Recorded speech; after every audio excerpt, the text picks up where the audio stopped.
Shalom Bapak Saudara-saudara, kawan-kawan guru-guru sekolah minggu dimanapun berada. Salam jumpa kembali Amang Enang, salam pelayanan sekolah minggu. Melayani sekolah minggu adalah keputusanmu, tetapi melayani Tuhan adalah kewajibanmu.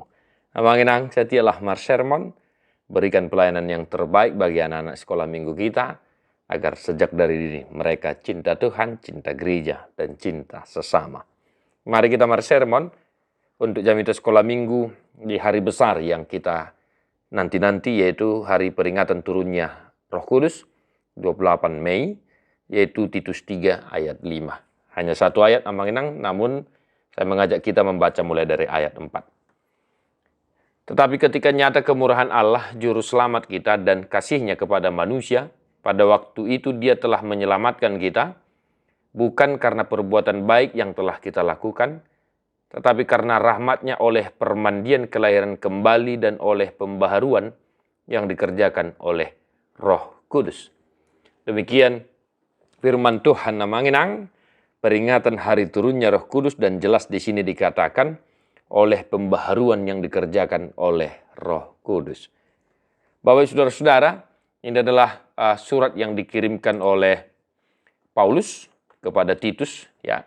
Titus pada dasarnya bukanlah orang Yahudi, tetapi dia percaya kepada Yesus dan menjadi masuk ke agama Kristen, lalu menjadi teman sekerja dan pembantu Paulus dalam pekerjaannya. Ini ditujukan kepada Titus yang waktu itu berada di Kreta karena telah ditinggalkan di sana oleh Paulus untuk mengurus jemaat di sana. Ya, menginangnya ini adalah nasihat dan peringatan yang disampaikan oleh Paulus kepada Titus. Nah, Bapak saudara-saudara, kembali ke laptop, Amang Enang, kita harus paham apa yang kita syukuri di momen perayaan peringatan turunnya Roh Kudus. Yang harus kita pahami adalah siapa, apa itu Roh Kudus. Roh Kudus adalah Roh Allah, Roh Yesus, dan Dia diberikan oleh Allah Bapa melalui permintaan permohonan Yesus Kristus untuk menyertai kita, untuk menolong, membimbing, dan meneguhkan kita setelah Yesus naik ke sorga. Ya, mengenangnya ini harus kita pahami dan kita mengerti. Dan apa tugas Roh Kudus? Ya, di sini dikatakan pembaharuan, memperbaharui kita. Ya, mengenangnya. Nah, mari kita ajarkan kepada anak-anak sekolah minggu kita yang percaya kepada Yesus Kristus, dia akan menerima Roh Kudus, dan Roh Kudus akan berdiam di dalam dirinya, memperbaharui. Artinya kalau memperbaharui untuk dunia anak-anak, mengajari. Ya, mengenangnya mengajari mereka terlebih untuk mengenal mana yang baik dan yang tidak baik. Ya, saya mau menekankan hanya ini saja, mengenang Roh Kudus berdiam di dalam hati dan pikiran anak-anak sekolah minggu kita, agar mereka semakin mengenal mana yang baik dan yang tidak baik. Mulai dari sejak dini, mengenang ya. Anak-anak itu harus tahu apa yang baik dan yang tidak baik, mana yang pantas dan yang tidak pantas. Ini harus kita tekankan.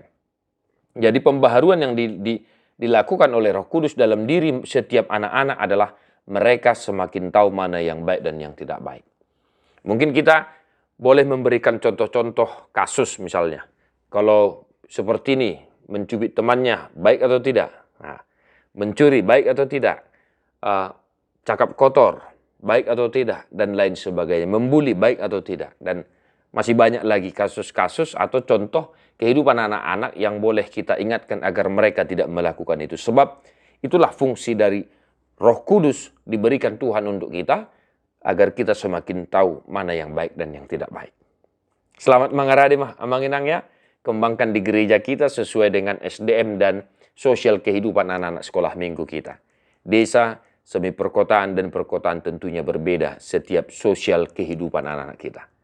Jangan lupa buku ende sekolah minggu, agenda, dan alat peraga lainnya, Bibel, Alkitab, dan mungkin sudah banyak kawan-kawan tahu nyanyian lagu-lagu untuk sekolah minggu perihal dengan turunnya Roh Kudus, Amang Enang, buah-buah roh kasih. KASIH, boleh kita ajarkan, kita bawakan dalam ibadah sekolah minggu kita.